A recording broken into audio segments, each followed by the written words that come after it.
या मसुदा समितीनं 141 दिवस काम केलं. या समितीचे अध्यक्ष आहेत डॉक्टर बाबासाहेब आंबेडकर. आता अनेक काही या महाराष्ट्रात भारतात राहणारे अनेक दलिंदर आहेत.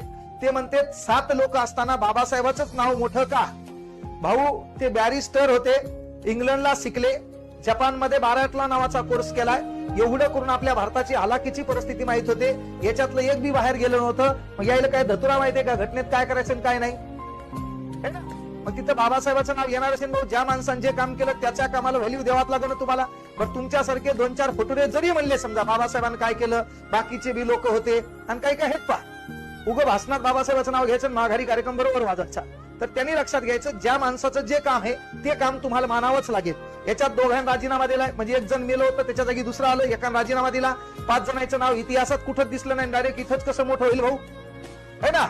इथं 14 तळ्याचा सत्याग्रह, महारचा सत्याग्रह, मनुस्मृतीचं दहन आहे, बहिष्कृत हितकारणी सभा आहे, समता आहे, जनता आहे, प्रबुद्ध भारत आहे, है ना? त्याच्यानंतर महत्वाची गोष्ट काय बघूया, कामगार असोसिएशन आहे, शेड्यूल कास्ट फेडरेशन आहे, रिपब्लिकन पार्टीची घोषणा आहे, धर्मांतराची 1935 ची घोषणा आहे, सर्वात मोठं धर्मांतर आहे 14 ऑक्टोबर 1956. मग एवढं इतिहासात 10 पानाचं लिखाण ज्या माणसावर आहे त्याचं काम तुम्हाला मान्यच करावं लागेल ना.